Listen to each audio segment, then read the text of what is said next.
Përshëndetje dashur shikues, mirë se vini në Agora News. Do të flasim mbi atë që po ndodh në botë, konkretisht mes Shtetit Bashkuar të Amerikës dhe Iranit, dhe se çfarë pret botën tashmë më 10 prill, teksa do të merret dhe vendimi i madh mbi ecurinë e mëtejshme të këtij konflikti, dhe ndërkohë do të trajtojmë aspektin kryesor sepse Trump ndryshoi mendje për të sulmuar Iranin. Për të folur mbi këtë çështje ne kemi të ftuar analistin Fatmir Merkoçi. Zoti Merkoçi, përshëndetje. Përshëndetje. Zoti Merkoçi, si e shpjegoni në optikën tuaj pse Donald Trump ndroi mendje për të sulmuar Iranin në atë që ai e kishte cilësuar si një zhdukje të një qytetërimi të tërë?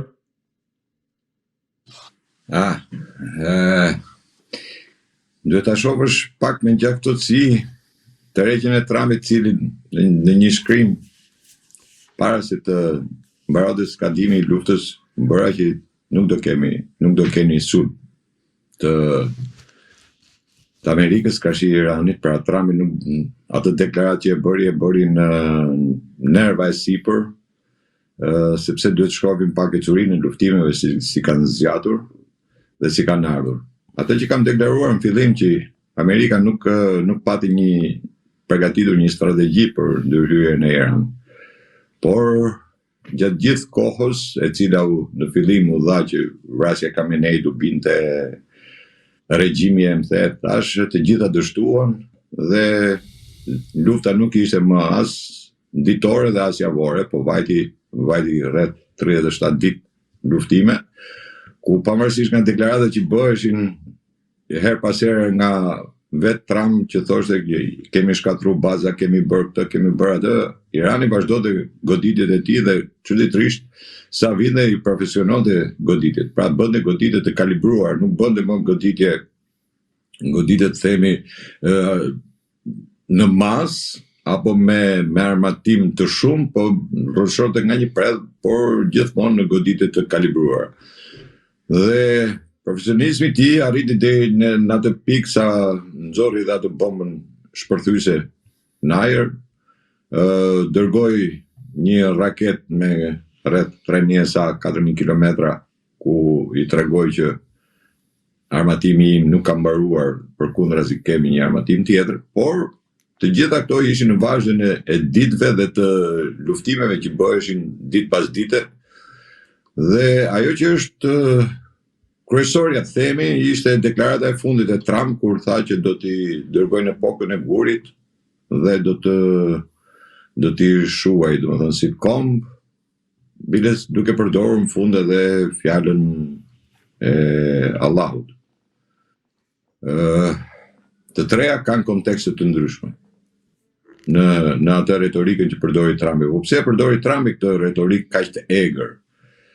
Trumpi para kësaj retorike deklaroi, kishte javë që deklaronte që ne do futemi me trupa në Iran, dhe realisht solli në gjirin persik solli trupa, ku shkonin rreth 50.000-60.000 trupa, të cilët ishin të gatshëm për të bërë aksionin e futjes në Iran.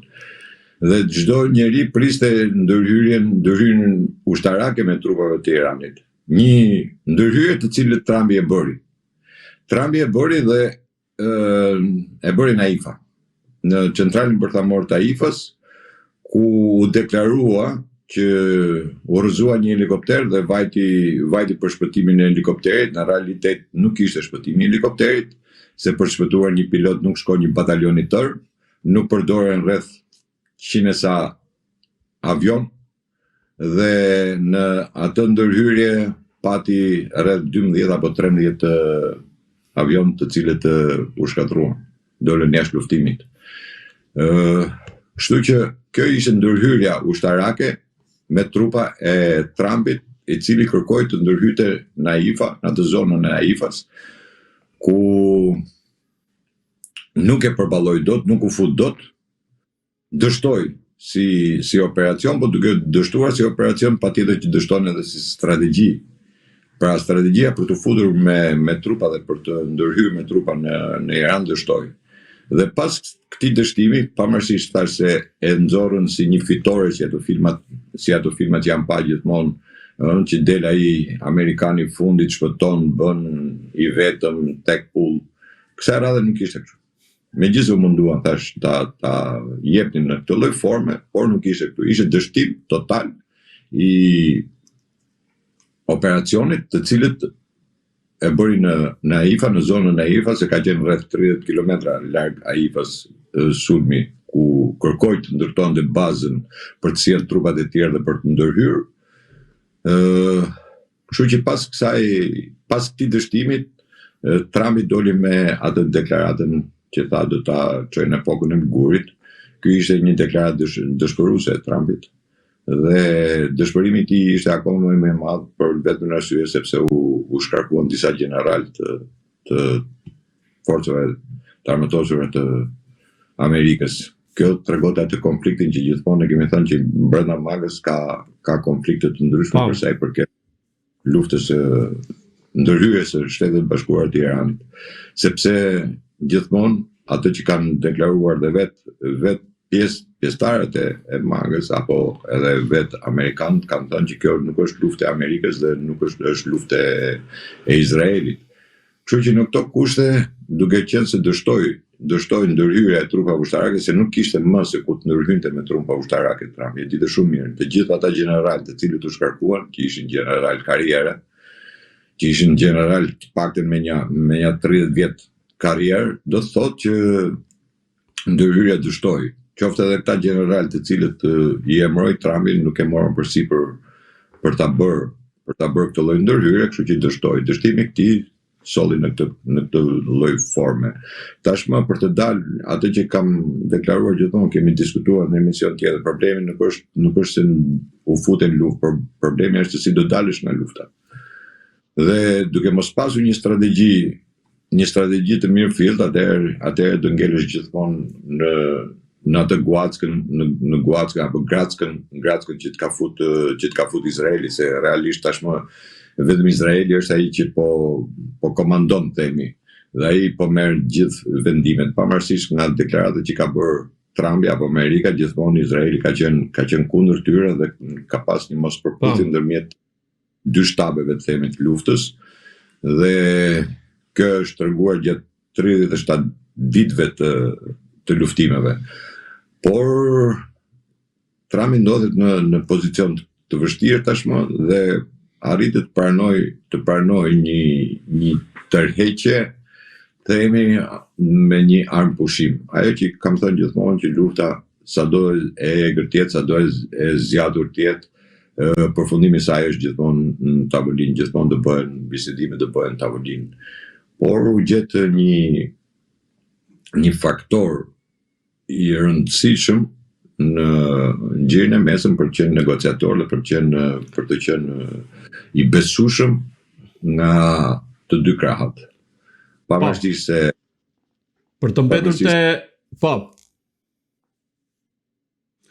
mbetur te pjesa e tërheqjes së Donald Trumpit dhe fakti që ndryshoi mendje për të sulmuar në mënyrë katastrofike, siç kishte paralajmëruar Iranin. Në këtë rast, kush ka dalë fitues, Shtetet Bashkuara të Amerikës dhe Izraeli, apo Irani nga ana tjetër, ku tashmë autoritetet në Iran e kanë cilësuar këtë si një fitore kundrejt Amerikës, se kundërshtari është dërmuar, ka psuar humbje të mëdha e tjera me radhë. Apo në këtë rast kemi të bëjmë me një situatë win-win? Jo, nuk ka win-win në këtë situatë. Për një arsye të thjeshtë. E para je që Irani ka një strategji, ka përdorur një strategji tjetër, do të thonë ka ndërtuar një strategji tjetër, nëse do e shihni në gjithë kohën. Irani ka pritur sulmin, pastaj është bërë kundërsulmi i Iranit. Pra Irani ka sulmuar me kundërsulm dhe nuk ka sulmuar i pari. Pra, atë që është goditur, aty ka goditur. Nëse ti ke goditur baza ushtarake, Irani ka godit bazë ushtarake. Nëse ti ke goditur raketa, ai ka godit raket. Nëse ti ke goditur naftën, ajo që ndodhi ku Trumpi tha që generali i Amerikës, forcave amerikane tha që ne kemi thënë Izraelit mos godasi pusit e naftës edhe rafinerit, në të njëjtën kohë Izraeli goditi. Dhe në atë moment Irani u përgjigj po me të njëjtën mënyrë duke i goditur rafinerit e naftës. Pra, çka do të thotë që në këtë moment Irani nuk ka qenë bisedime.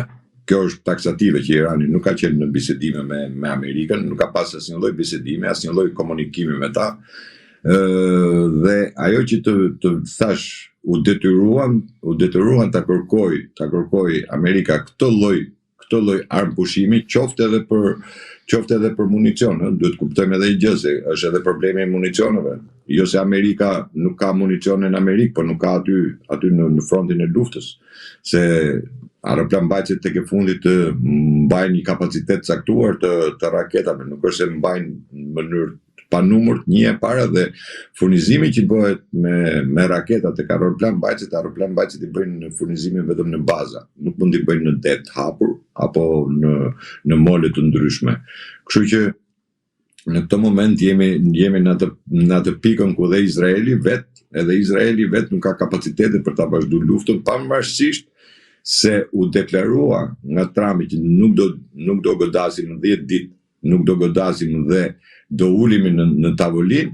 Ishte Izraeli, në atë moment ishte Izraeli që deklaroi që vërtet nuk do të goditet Irani, pra Amerika mund të bëjë një pakt me Iranin, por ne do godasim Libanin, do vazhdojmë luftën në Liban. Po. Ishte një deklaratë kontradiktore, themi. Pra këtu prap tregohet ai kontradita ndërmjet të dy palëve aleat, Amerikës edhe Izraelit, sepse dhe vetë Izraeli ndodhet në një situatë tepër të vështirë ku nuk mund ta përballojë luftën edhe me Iranin edhe me Libanin. Mos harrojmë se ka pasur humbje të mëdha Izraeli, pavarësisht nga deklaratat që bëjnë. Dhe para 3 ditësh, mos gabofsha, për herë të parë Hezbollah gjuajtën një anije izraelite e cila u gjujt me një raketë ujore. Ishte hera parë që Hezbollahu goditi me një raketë tillë. Por nuk këto lloj lajmesh nuk jepen për vetëm arsye sepse nuk duan të tregojnë atë. Izraeli nuk do ta tregojë atë mungesën e kapacitetit të tij dhe humbjet që Izraeli ka. Vetëm në luftën që Izraeli ka pasur me Libanin janë rreth 100 e sa tanke të asgjësuar, pa llogarit numrin e njerëzve të humbur. Por janë fakte që nuk i japin. Kështu që në këto kushte Amerika ishte detyruar të ta kërkonte këtë lloj armëpushimi. Ky armëpushim do dali në tavolinë, dhe në tavolinë tashmë do shohim se çfarë do bie dakord Amerika, por një gjë është kryesore që themi, është win-win, atëherë do të themi që do të kenë dy palët duhet të jenë barabartë. Në këtë moment nuk shoh që dy palët janë barabartë. Shoh që tashmë atë stafetën e ka Irani dhe kushtet do t'i caktojë Irani.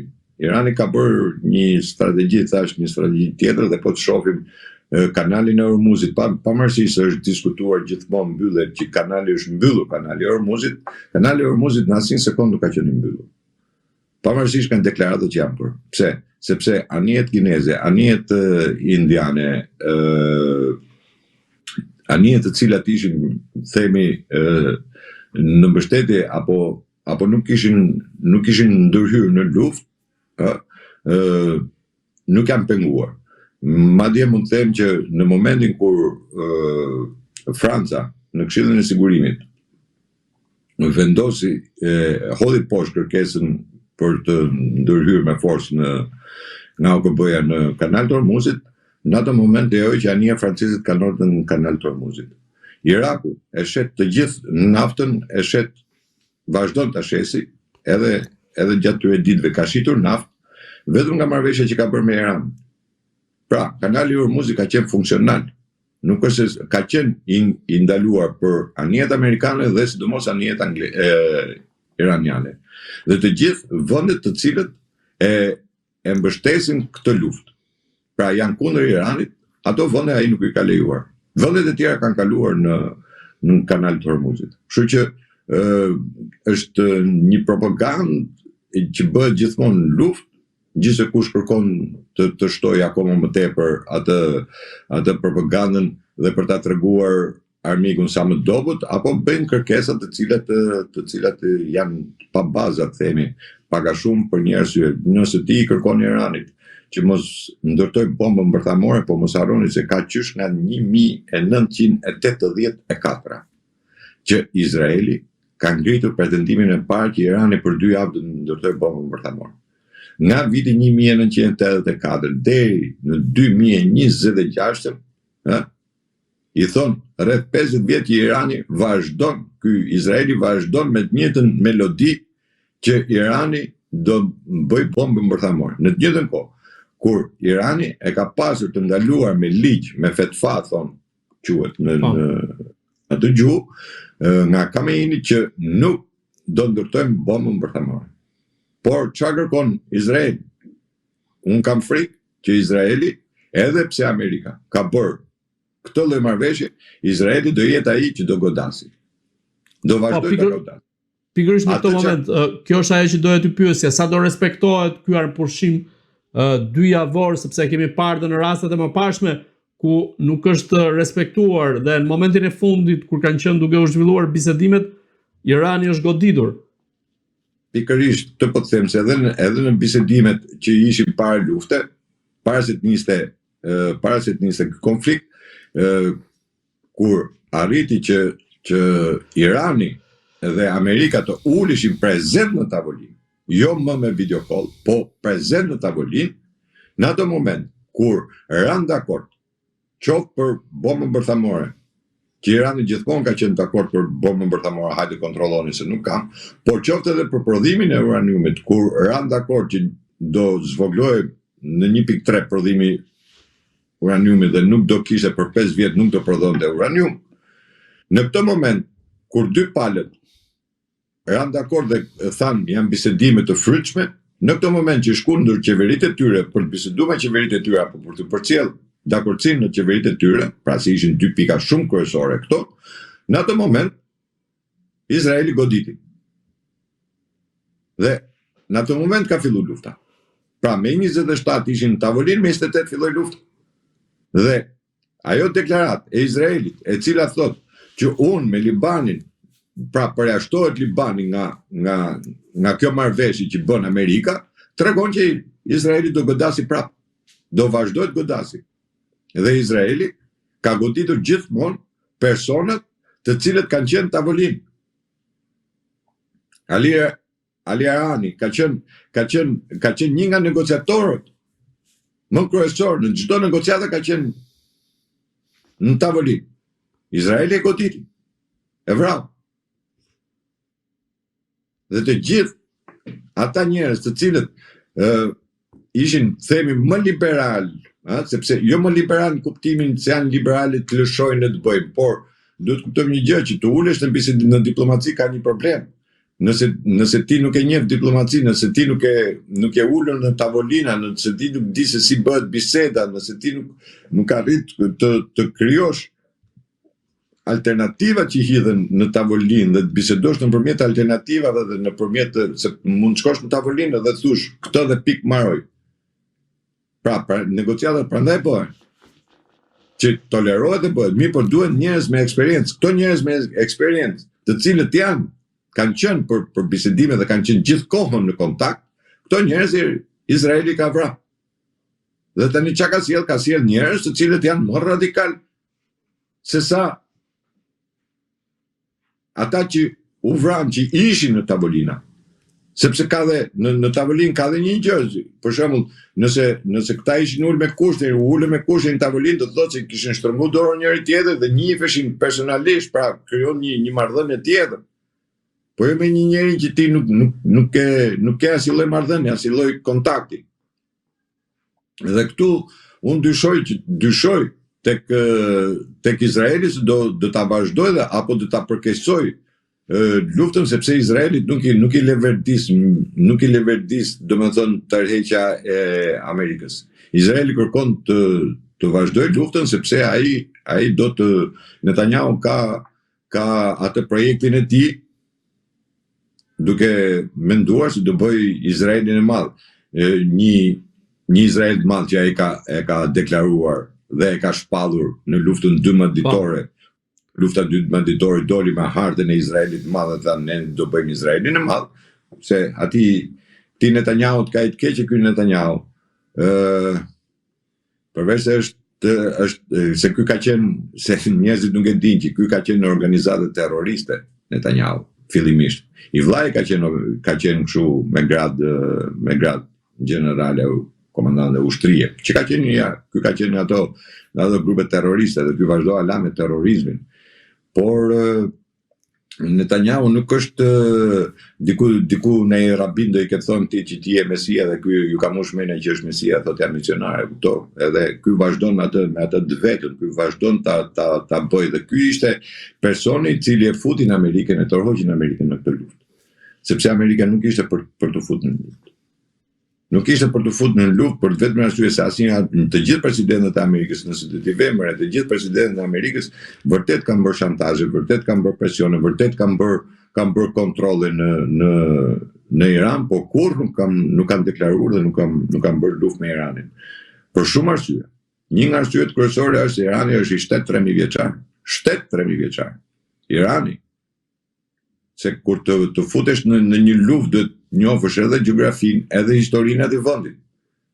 Tashi, kur Roma që ishte perandori, dërgoi 7 legjione dhe të 7 ngelen aty, dhe ai kap komandantin, e kap peng. Dhe nuk arriti ta pushtoi Persi. Kur Osmanët që ishin perandori prap nuk arritën ta pushtojnë, por e fundit fare lufta Irak-Iran me gjithse zgjati 8 vjet përsëri nuk arritën ta pushtojnë. Dhe një vend i cili jeton në saksione për 50 vjetësh jeton në saksione dhe vazhdon akoma mbijeton apo zhvillon dhe nuk kanë kuptuar që Irani nuk është shtet unipolar, pra që ti vrave komandantin apo liderin suprem edhe ra shteti. Ai është shtet piramidal. Dhe këtë e tregoi. Pra ne them që Amerika nuk e ka pasur ndonjëherë plan për të sulmuar Iranin. I gjithë plani ka qenë Izrael, sepse është lufta 7 e quajnë ata, luftën e Iranit. Pra, dhe Netanyahu ka deklaruar edhe tashmë në këtë luftë deklaroi që pas shiitëve do të filloj me sunitët, pra, pasi të marrojmë Iranin do filloj me Turqinë. Dhe prandaj mundohet ta fusi Turqinë në lojë, në luftë kundër Iranit. Edhe incidenti që bën me atë ambasadën izraelite në Turqi. Po, konsulatën. Për të rrit konfliktin dhe për ta fut Turqinë në valle. Sepse Izraeli nuk mund të rri pa luftë. Sepse Izraeli është mësuar, por është mësuar vetëm të luftoj me njerëz cilët janë pa armatos pa gjë, të shkoj të pushtoj toka dhe gjithmonë ka qenë nën çadrën e Amerikës. Dhe të gjithë ju kanë bindur, e kanë quajtur të fortë sepse ka qenë Amerika në krah. Por në momentin që Amerika nuk është më me Izraelin, në një moment, nëse Amerika nuk është më me Izraelin, atëherë do të thotë që Amerika është mburoja, ikën mburoja, Izraeli ngelet si peshku pa ujë, themi. Dhe prandaj, se prandaj thash që kjo tërheqja dhe mosbindja e Izraelit do shkoj shumë larg. Për një arsye, sepse Izraeli ka bërë një deklaratë para disa ditësh ku ka kërkuar që bazat amerikane që janë lindet e mesme të instalohen në Izrael. Pra ai e ndjen veten të pafuqishëm, sepse tashmë të gjithë vendet e gjirit e kuptuan kush është Izraeli. Pa mbështetjen e Amerikës, Izraeli nuk bën dot asgjë. Dhe kjo deklaratë që bëri, lë të dyshoj që Izraeli do veproj përsëri dhe do ta ndezi një konflikt, do të krijojë një incident, se Izraeli është mësuar të krijojë incidente vet. I vet krijon incidentet. Dhe duke i vet, ai e ka pritur me mbarimin e afatit. Por u gjet, Zot fal, u gjet ajo rruga që tulemi në bisedime. Dikush ja mushën mendjen Trumpit që i than stop deri këtu se nuk shko më kjo punë. Hajde tulemi të flasim, sepse mos harrojmë se Amerika tek e fundit kjo çështje vërtet është çështje lufte. Por mos harrojmë se këtu ludhe petrodollari, që është çështje ekonomike. Se vendet e Priskut nuk e pranojnë dollarin. Pra këtu do filloj konflikt tjetër. Pra ne them që edhe këto bisedime do jenë shumë të vështira. Do jenë jashtëzakonisht të vështira. Mirë, po Irani ka dhe i problem tjetër. Nëse goditet Libani, jeni të bindur që Irani do futet prapë në luftë. Pse? Sepse janë Hezbollah, po Hezbollah u futën në luftë për Iranin, ashtu si që futën dhe Huthët për Iranin. Nuk u futën ditën e parë, por ditën në vazhdim u futën në luftë pikërisht për këtë punë. Dhe kur thua do bëj, prandaj dhe Irani në deklaratën e tij ka kërkuar, domethënë, anë pushim në të gjithë territorin. Po jo në territorin iranian, po në të gjithë lindjen e mesme. Pra, edhe ato që quhen proxyt e Iranit, ti nuk mund t'i sulmosh.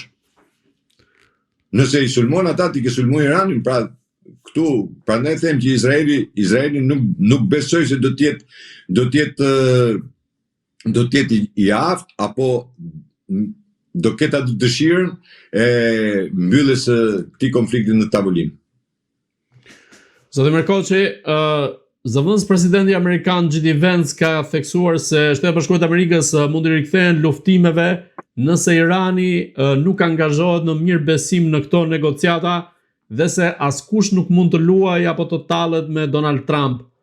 Në këtë rast, ky është një paralajmërim i tillë që këto negociata, pra ky armpushim mund të shkelet nga momenti në moment? Tash që J.D. Vance bënte këtë lloj deklarate, realisht nuk i takonte diplomatikisht paktën, nga pikpamjen diplomatike, për një arsye të vetme sepse iranian kur kanë kërkuar bisedime që të jetë J.D. Vance në i pranishëm. Dhe pikërisht prandaj u caktu J.D. Vance që të jetë i pranishëm, sepse ata thanë ne i besojmë këtij njeriu, e kupton? Se duket, domethënë, që ky nuk do të bëjë luftra, nuk është pro entuziast, pro Izraelit. Dhe tulemi të bisedojmë në tavolinë. Nëse dhe kjo lloj deklarate, janë mund ta shohësh edhe si një deklaratë për mbrojtjen e figurës së Trumpit dhe lëvizjes së fundit që ai bëri, por nuk e shkojnë në këto lloj deklaratesh. Kur ti kërkon tulesh në bisedime, nuk e shkon këto lloj deklaratesh. Pra, themi pak a shumë sikur e kanë humbtoruan në këtë pikë. Dhe e gjithë situata është sepse duhet kuptoni edhe një gjë tjetër që është ndryshe të flasësh në tavolina, është ndryshe të bërë deklarata nga tavolina dhe është ndryshe të jesh në terren. Ai që është në terren, ai e ndjen. Pra, ata ushtarë që kanë kaq kohë që rrinë në det, se aeroplan mbajtësit rrinë në det, ata ushtarë që rrinë veshur gjatë gjithë kohës, ata komandantë, ata general që drejtojnë trupat, dhe thash mos harroni që ndërhyrja që bëri për të krijuar një pikë të vetëm brenda Iranit për të sulmuar centralin, gjoja për të marrë atë iraniumin, ky dështim i ka rënduar shumë, pavarësisht nga deklaratat çfarë thohet. Deklaratat mund bëjnë shumë, mund deklarojnë shumë gjëra, por realiteti është ky. Pra ishte një dështim, dhe ky lloj dështimi nuk ka për dijet kollaj. Dhe J.D. Vance bën deklarat për njëjtën arsye sepse do të mbuloj atë pjesën tashmë edhe të atij dështimi që ndodhi.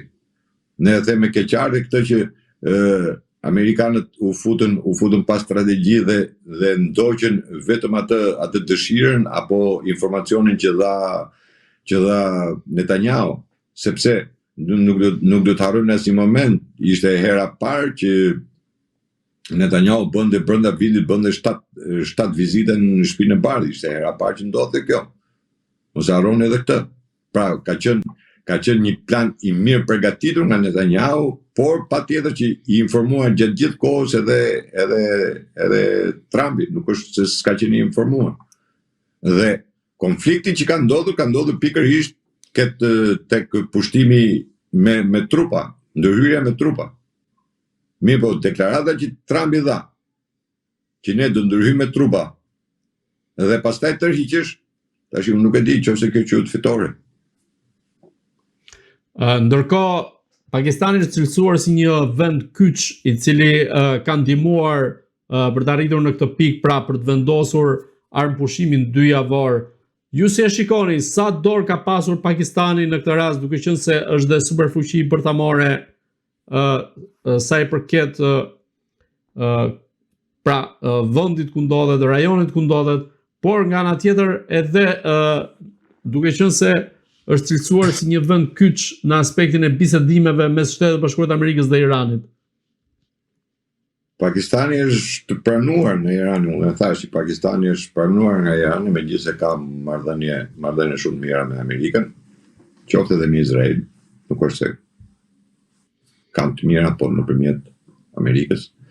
Por është pranuar si pikërisht sepse kërkon një fuqi bërthamore të jetë garanti, pra dikush duhet bëhet garanti për këtë lloj pjese. Dhe është zgjedhur Pakistani, është pranuar, themi më mirë, Pakistani nga ana e iranianëve për të qenë negociator, apo se tek e fundit mos harrojmë se deri tani nuk ka pasur asnjë lloj negociata ndërmjet Amerikës edhe Iranit. Gjithë negociatat janë bërë Irani me Pakistanin, ka folur, ose themi më mirë, Pakistani ka marrë atë letrën, çfarë ka thënë ky, urdhëro, shife, bëje, domethënë nuk kanë qenë negociata të mirëfillta. Tashmë jemi në negociata të mirëfillta. Por një gjë nuk duhet harruar, që në momentin kur Pakistani deklaroi që do jetë negociatori i bisedimeve nëpërmjet Iranit edhe SBA-s, ministri i jashtëm i Pakistanit atë ditë ka fluturuar në Kinë. Dhe ka vajtë në Kinë. Pra, çka do të thotë që ky konflikt nuk është kaq i thjeshtë, se janë vendet e briskut gjithë, dhe Shtetet e Bashkuara dhe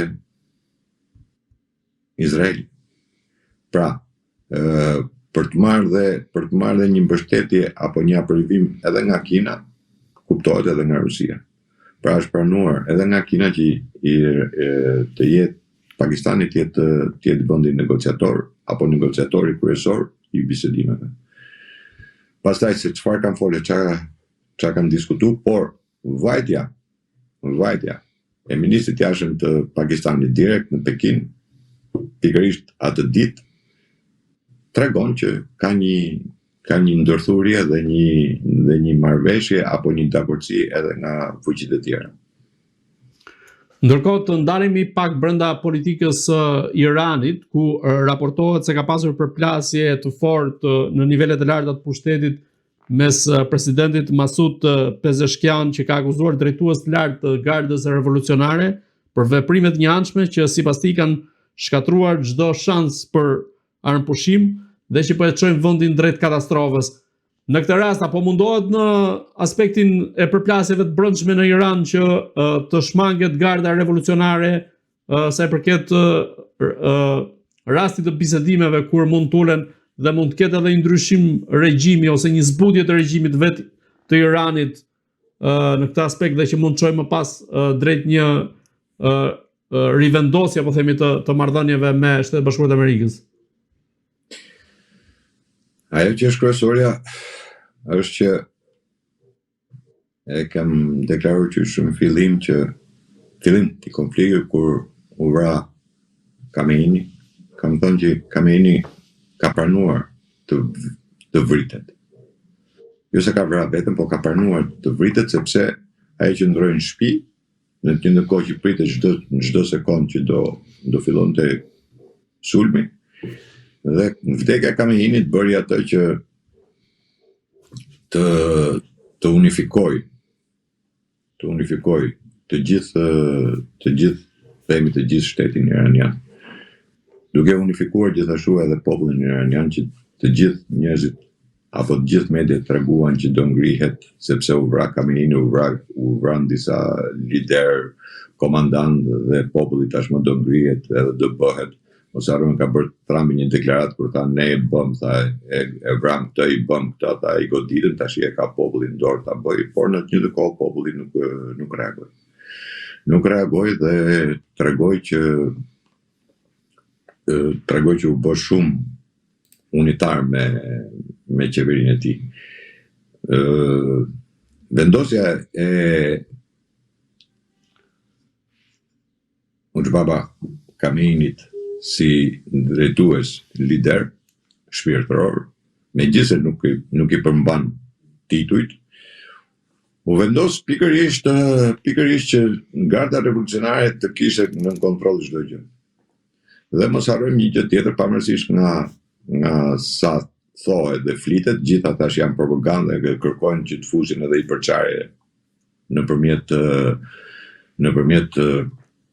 këtyre deklaratave brenda sistemit, ashtu siç ka kërkuar dhe Irani për shembull që ta përçajë presidentin Trumpin me J.D. Vance-in.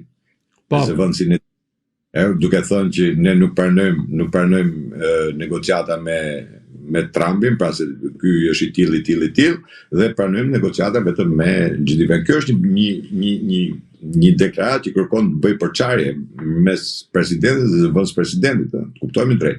Këtë lloj luan edhe Amerikë. Këto janë lojra të dukshme dhe të përdorshme gjatë gjithë kohës. Këto janë lojra diplomatike, lojra politike që i luajnë të gjithë vendet, dhe sidomos në një situatë të tillë kur kërkohet patjetër të përçajë. Deklaratat e Trumpit për shembull gjithmonë ka thënë ne po flasim me regjimin e ri. E kupton? Me se kush ishte regjimi i ri nuk dihesh, domethënë. Por hejet e dyshimit për të krijuar një përçarje brenda. Por ajo që është dhe që ka treguar sidomos gjatë këtyre 37 ditëve luftime, ka treguar që sistemi në Iran nuk është unipolar, pra nuk vendos një njeri dhe i hikuj ky njeri dhe mbaroi. Garda revolucionare ka tashmë atë frenat në dorë, themi, të sistemit, sepse ata janë në formë piramide, funksionojnë në formë piramide. Pra, çka do të thotë që vendimet i merr garda, dhe kur u zgjodh Khamenei i ri, ishte këshilli që vendosi. Aty nuk vendos presidenti, as kryetari i parlamentit. Aty ka këshill. Edhe vet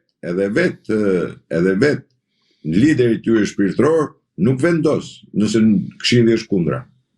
Ka një sistem tjetër, themi, sepse edhe zgjedhja bëhet në këtë lloj forme. Pikërisht kjo është rruga që ata kanë zgjedhur, pra këtë lloj regjimi kanë futur. Ky lloj regjimi nuk të lejon përçarje. Se e para që është atje është garda revolucionare, pastaj vjen ushtria. Pastaj vjen presidenti, vjen kryetari i parlamentit. Pra këta nuk janë se kanë fuqi. Vërtet është president, por nuk ka fuqi vendimmarrje, për sa i përket sepse është ai këshilli i famshëm i Ayatollavit të tjerë. Nuk dimi që nda krahasoj, domethënë gjesh një tip krahasimi tjetër se si funksionon atje. Atje funksionon ndryshe, funksionon në mënyrë kapilare gjëja. Pra ti nuk mund marrësh vendime pavarësisht se kush je. Ti nuk mund marrësh vendime vendime vetëm. Pra edhe pse thash unë, dhe të dërguar që dërgoheshin në tavolinë ishin të dërguar të Khomeinit, që ka të gjithë fuqinë, por në fund fare dhe Khomeini vet nuk mund të caktonte dhe të vendoste vet. Sepse dhe para se të vdiste, para lufte ka deklaruar që ne kemi ndryshuar sistemin e komandimit. Dhe prandaj kur vritet një person, del direkt personi tjetër. Pra nuk kalon absolutisht asgjë. Atë sistemin mozaik që ndërtun, këta e sollën këtë lloj sistemi. Pra çfarëdo që të ndodhi, nuk mund të ketë revolt, sepse të kesh revolt apo të përdorësh një grup shteti, duhet të kesh gardën e cila është gardian. Është një, nuk di, kur ka qenë sultani që përdorët atë gardën e tij. Jeni qertë, për shembull, ai përdorte, po jeni qertë që vrisin sultanin, po dhe vendosin sultanin. Gjithë shqiptarë ishin ata. Jeni qertë. Ka qenë grup në vete. Pra, ata jo se merreshin vendime, po në momentin ku shifshin që ti tradhtove, ata të ishin qafe.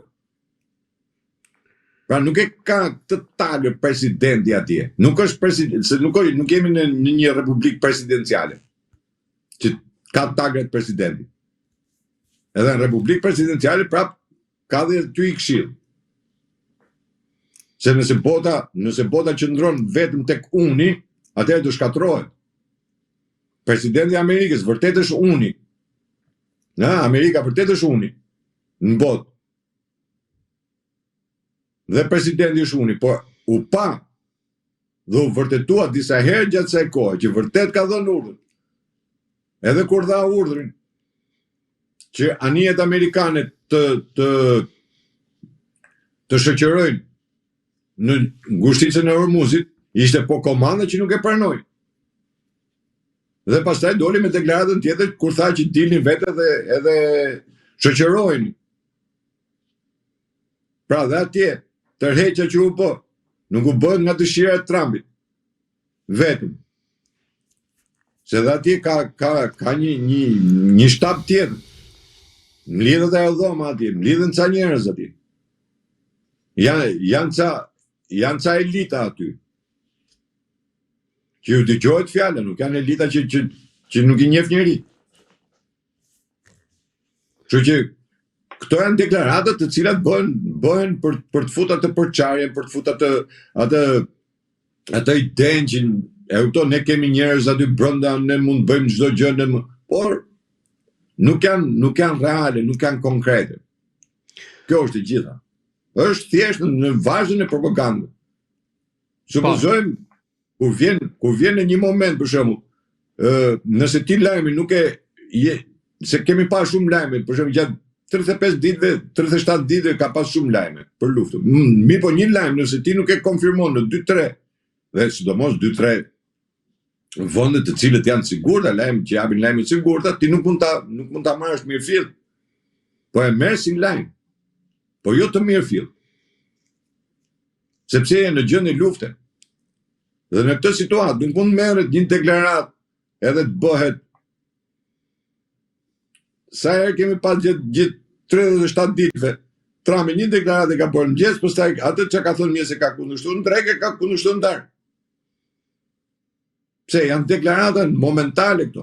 Këto janë për t'i dhënë frym, për të bërë atë euforinë, për të përdorur propagandën tek populli jot, për të bërë atë politikën tek populli jot.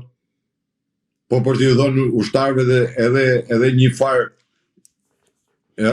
farë ritmi. Këto njifen që në luftë gjithmonë njifen këto.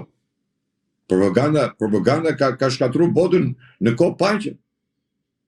Zoti Mirkoçi, të ndalemi pak tek dita e premte ku do të vendoset gjithçka, pra më 10 prill, teksa pritet të nisin negociatat mes Iranit dhe Shtetet Bashkuara të Amerikës, ku Irani do të udhëheqë negociatat me anë të Mahmoud Bagher Xhalifit krye parlamentarit të parlamentit iranian, ndërsa sa i përket Shtetit Bashkuar të Amerikës do të përfaqësohen nga zëvendës presidenti amerikan J.D. Vance dhe negociatat do të zhvillohen në Islamabad të Pakistanit.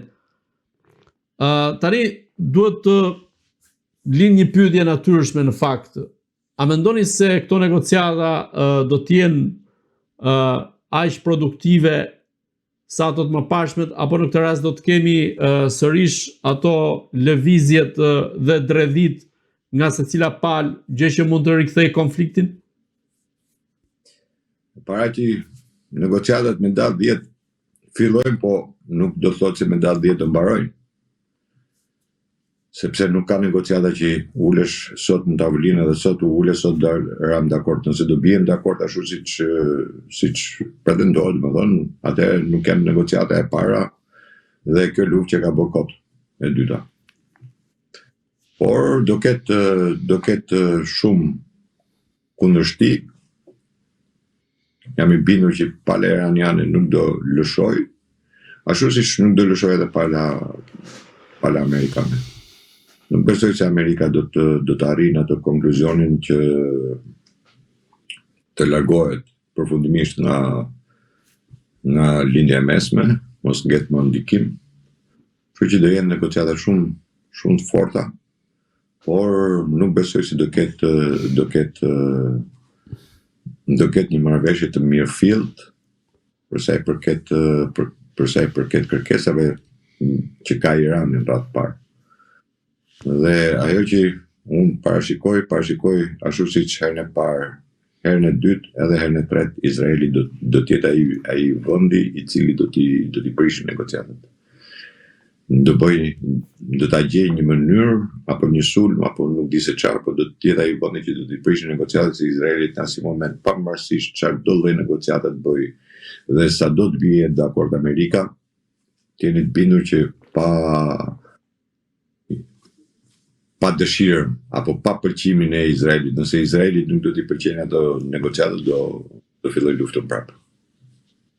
Zoti Merkoçi, unë ju falenderoj që ishit në Agora News. Faleminderit edhe juve. Të dashur shikues, bashkë do shihemi në intervista të tjera, por mos harroni të bëni subscribe në kanalin tonë në YouTube.